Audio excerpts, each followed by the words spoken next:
योगी आदित्यनाथ जिंदाबाद, योगी आदित्यनाथ जिंदाबाद।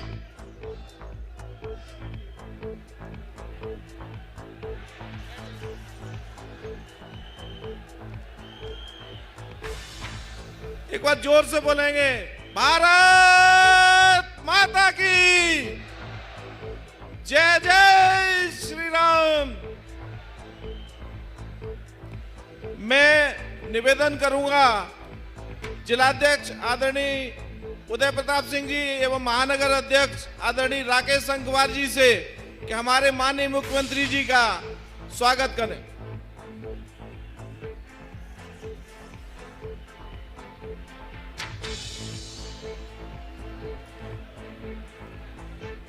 माननीय योगी आदित्यनाथ जिंदाबाद जिंदाबाद।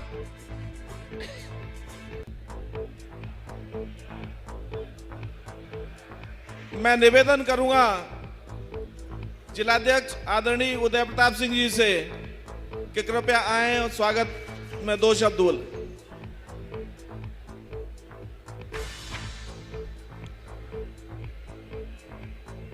बोलो भारत माता की, भारत माता की।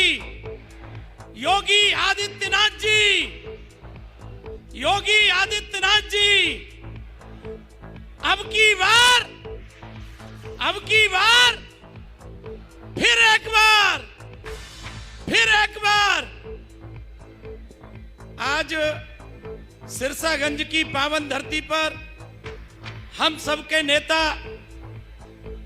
पूरे देश के नेता, देश में ही नहीं पूरी दुनिया में बहुत अच्छा शासन करने वाले आदरणीय महंत संत उत्तर प्रदेश के मुख्यमंत्री पूज्य योगी आदित्यनाथ जी का फिरोजाबाद जिले की सिरसागंज विधानसभा में, सिरसागंज की धरती पर मैं पूरे जिले की तरफ से उनका अभिनंदन करता हूं, वंदन करता हूं, प्रणाम करता हूं। और आप सब सामने बैठी जनता जनार्दन से निवेदन करता हूं, माननीय मुख्यमंत्री जी के स्वागत में जोरदार तालियों से माननीय महाराज जी का अभिनंदन करें, स्वागत करें, वंदन करें। क्योंकि महाराज जी की यह तीसरी सभा है, महाराज जी को आगे भी जाना है। मैं केवल इतना ही कहूंगा कि हम पूज्य महाराज जी के स्वागत में फिरोजाबाद जिला, महाराज जी 27 तारीख को आए थे, उस समय भी पूरा फिरोजाबाद जिला पलक पावड़े बिछाकर बैठा था। और आज भी पूज्य महाराज जी के स्वागत में फिरोजाबाद की जनता सिरसागंज की धरती पर महाराज जी के नेतृत्व में समाजवादी पार्टी को फिरोजाबाद से धूल चटाने का काम करेगी। करोगे कि नहीं करोगे? बोलो पूज्य महाराज जी की, योगी आदित्यनाथ जी। आप सब महाराज जी को सुनना चाहते हैं, मैं पूज्य महाराज जी के और आपके बीच में व्यवधान नहीं बनूंगा। बहुत बहुत धन्यवाद। जय हिंद, जय भारत।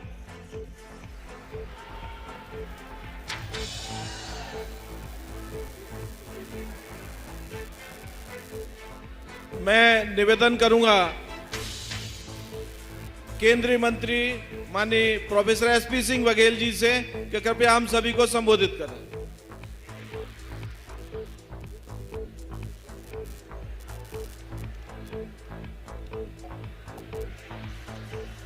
फिरोजाबाद लोकसभा की बहुत ही महत्वपूर्ण विधानसभा सिरसागंज में आयोजित भारतीय जनता पार्टी के प्रत्याशी डॉक्टर विश्वदीप सिंह जी के समर्थन में आयोजित इस सभा के मुख्य अतिथि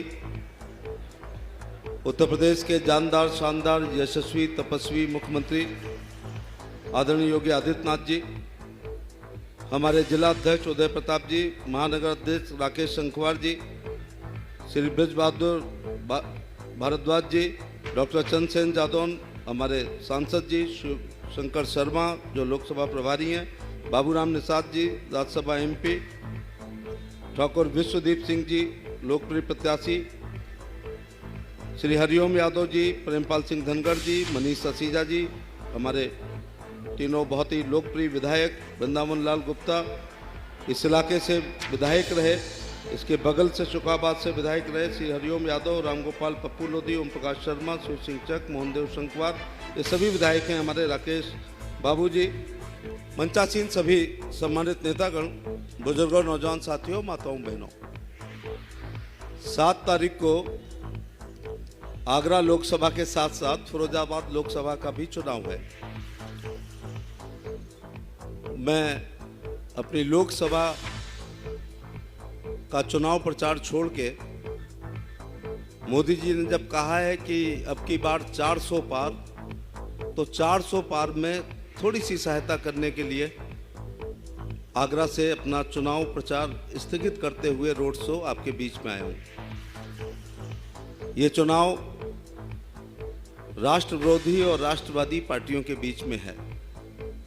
चाणक्य ने बहुत साल पहले कहा था, यदि कोई राजा बहुत लोकप्रिय होगा जैसे मोदी जी हैं, तो हमारे दुश्मन का दुश्मन हमारे दोस्त के सिद्धांत पर दुर्लभ संधियां और दुर्लभ गठबंधन हुआ करेंगे। ऐसा ही एक गठबंधन यहां पर है। जनता ने कहा है कि जिस पेड़ से हम मकान रूपी फल, गेहूं चावल का फल, आवास का फल, आयुष्मान का फल, किसान सम्मान निधि का फल, उज्ज्वला का फल, सौभाग्य की बिजली का फल जब हम ले रहे हैं, तो हम इस पेड़ को पल्लवित पुष्पित तो संचित करेंगे। हम कालिदास नहीं है कि जिस टहनी पे बैठे हों उसको हम काटने का काम करें। मोदी जी गोद के बच्चे हैं और ये इंडी के लोग गर्भ के बच्चे हैं। पता नहीं क्या होगा। ये राष्ट्र कृतज्ञ राष्ट्र है।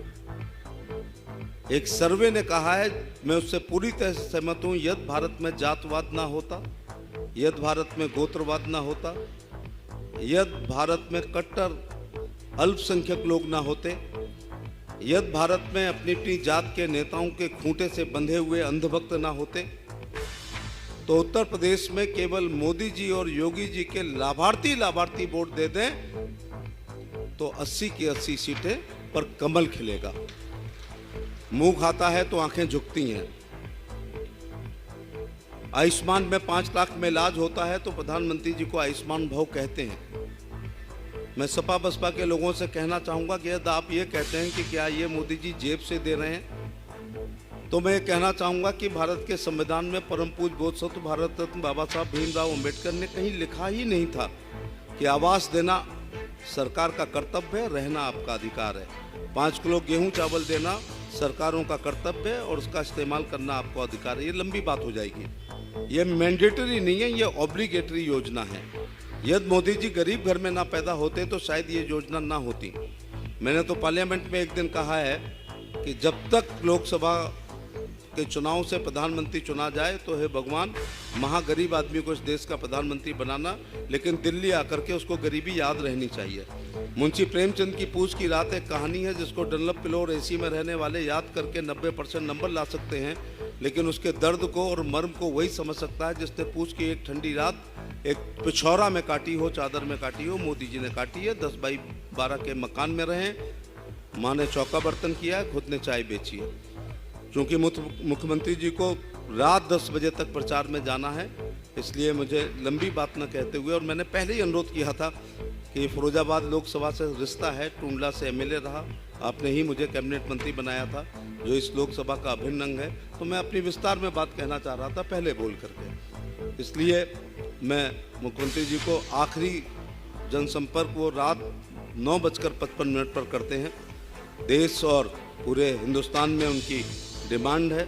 मैं निजी तौर से आभार प्रकट करना चाहूँगा कि आप आगरा 3 बार आए हैं, उसके लिए मैं कृतज्ञता ज्ञापित करता हूँ।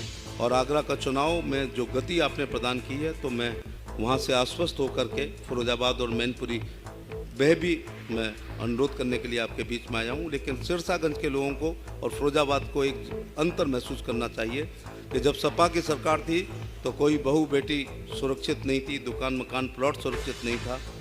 मैं इस बात को पूरे होश आवास में कहना चाहता हूँ, या तो गुप्त काल भारत का स्वर्ण युग था या मोदी कार्यकाल कल्याणकारी योजना के लिए और योगी जी का कार्यकाल उत्तर प्रदेश के लॉ एंड ऑर्डर के लिए इससे अच्छा कार्यकाल नहीं आया। इसलिए मैं आप सबसे 7 तारीख को होने वाले चुनाव में ठाकुर विश्वदीप सिंह के नाम के आगे कमल की बटन दबाने का आपसे अनुरोध कर रहा हूँ। बहुत बहुत धन्यवाद। राम राम साहब। बहुत बहुत धन्यवाद आदरणीय मंत्री जी। इसी के साथ फिरोजाबाद से भारतीय जनता पार्टी के प्रत्याशी ठाकुर विश्वदीप सिंह जी से मैं निवेदन करूंगा कि आए हुए हमारे आगंतुकों से कृपया वोट की अपील करें।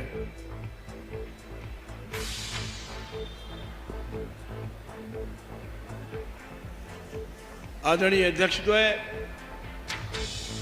हमारे यशस्वी मुख्यमंत्री श्रद्धेय योगी आदित्यनाथ जी, मंचासीन सभी सदस्यों का अभिनंदन करता हूं और मंचेतर सभी सदस्यों को प्रणाम करता हूं।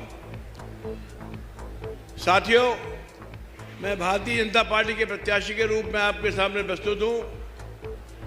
मैं माननीय मोदी जी और योगी जी के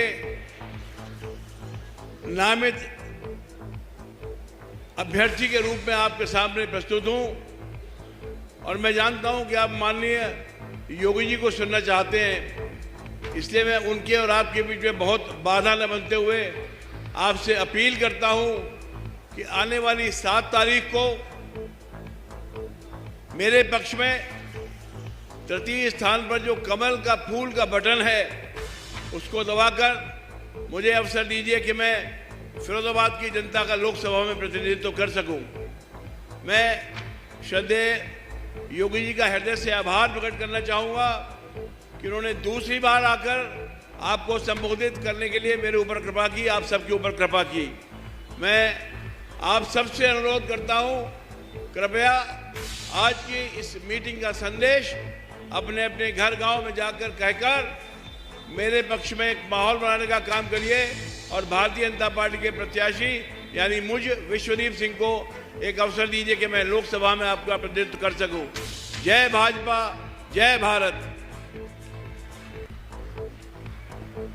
बहुत बहुत धन्यवाद आदरणीय विश्वदीप जी। अब हम सभी की इंतजार की घड़ियां समाप्त होती हैं। हमारे मुख्य अतिथि जी इस सूबे के मुख्यमंत्री माननीय योगी आदित्यनाथ जी हम सभी के बीच में मौजूद हैं। एक बार खड़े होकर तालियों के करतल ध्वनि के साथ हमारे मुख्यमंत्री जी का स्वागत करें। योगी जी,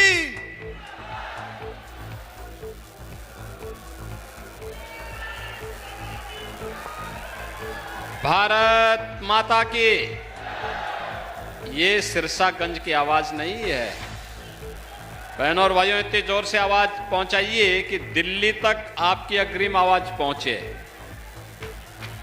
और इधर लखनऊ तक पहुंचे। दोनों हाथ पकड़ के बोलेंगे भारत माता की, भारत माता की, भारत माता की। जय श्री राम, जय श्री राम। सिरसागंज वाले महाकालेश्वर बाबा की, महाकालेश्वर बाबा की।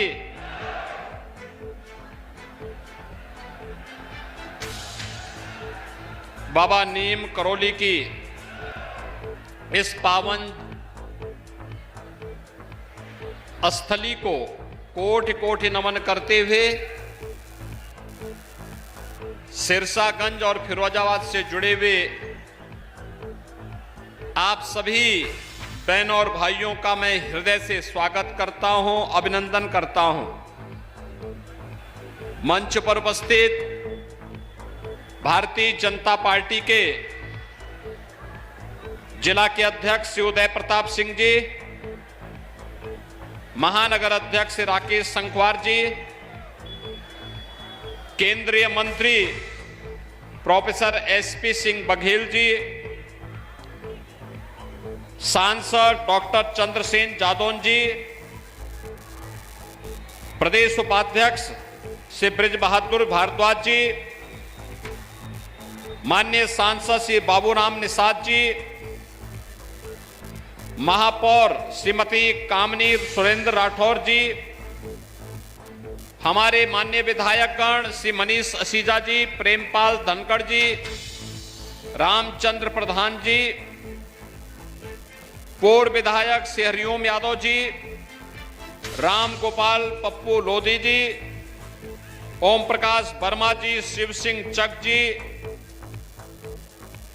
मंच पर उपस्थित भारतीय जनता पार्टी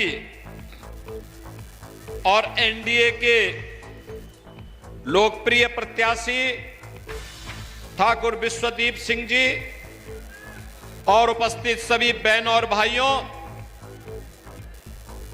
लोकसभा चुनाव के क्रम में एक बार फिर से मुझे फिरोजाबाद की जनता जनार्दन से अपील करने के लिए आपके बीच में आने का अवसर प्राप्त हुआ है। बहनों और भाइयों, अब तक 2 चरणों में चुनाव संपन्न हुए हैं और तीसरे चरण में 7 मई को आपको भी देश के भाग्य के फैसले करने के लिए लोकतंत्र के इस महापर्व में सहभागी बनना है। बहनों और भाइयों, 2 चरणों के चुनाव के रुझान बताते हैं पूरे देश के अंदर अब तक 8 राज्यों में मैं भी गया हूं चुनाव प्रचार के लिए। एक ही स्वर गूंज रहा है और वह है फिर एक बार। थोड़ा जोर से आपकी आवाज जानी चाहिए। मैंने कहा ना, आपकी आवाज ऐसी जानी चाहिए सिरसागंज की आवाज की दिल्ली और लखनऊ तक जरूर पहुंचे। फिर एक बार मोदी सरकार का। बहनों और भाइयों, मोदी सरकार जनता जनार्दन लाने के लिए इतनी उतावली क्यों है? जो यहां पे प्रोफेसर एसपी सिंह बघेल ने कहा, बघेल जी ने यही बात कही कि भारत की जनता कृतज्ञता ज्ञापित करती है। मोदी जी के नेतृत्व में पिछले 10 वर्ष के अंदर जो भूतपूर्व कार्य हुआ है, देश के सम्मान के लिए, देश की सुरक्षा के लिए, आतंकवाद और नक्सलवाद के खात्मे के लिए, विकास के लिए, गरीब कल्याण के लिए, इन सब के प्रति कृतज्ञता ज्ञापित करने का काम हो रहा है। बहनों और भाइयों, आज तो मैं आपसे कहने के लिए आया हूं कि यहां पर कांग्रेस और समाजवादी पार्टी का गठबंधन भी अपना प्रत्याशी उतारा है और बहुजन समाजवादी पार्टी ने भी अपने प्रत्याशी को उतारा है। मैं केवल आपसे एक बात कहना चाहता हूं कि बहनों और भाइयों, विकास अपना महत्व रखता है। लोगों के जीवन में खुशहाली लाने के लिए गरीब कल्याणकारी योजना भी आवश्यक है, लेकिन इस सबसे बढ़कर के आपकी सरकार आपकी आस्था का सम्मान करे, ये पहली बार देखने को मिला है। क्या कांग्रेस के लोग, सपा या बसपा के लोग अयोध्या में राम मंदिर का निर्माण कर पाते? क्या राम मंदिर के निर्माण से आपको खुशी हुई? जिन लोगों को खुशी हुई थोड़ा हाथ खड़ा करके मुझे दिखाएंगे। यानी आप खुश हैं, आप खुश हैं ना? और मुझे एक बात बताओ, राम मंदिर के मार्ग में सबसे बड़ी रोड़े थे कांग्रेस, सपा और बसपा। तो जो ये बैरियर बने हुए थे, इन्हीं को क्या अपने सिर का ताज बनाएंगे? क्या बनाएंगे? क्या भाई, जो आपकी आस्था का सम्मान नहीं कर सकता, आप उसको जबरदस्ती अपने गले का हार क्यों बनाएंगे? नहीं बना सकते ना? और यही कहने के लिए मैं आया हूं। कांग्रेस के लोग क्या कहते थे? कहते थे राम हुए ही नहीं। समाजवादी पार्टी के लोग क्या कहते थे? कहते थे कि अयोध्या में परिंदा भी पर नहीं मार सकता। यही बोलते थे ना? और बहन जी के हाथी के लिए तो बोलना ही क्या है, उसकी अपनी चाल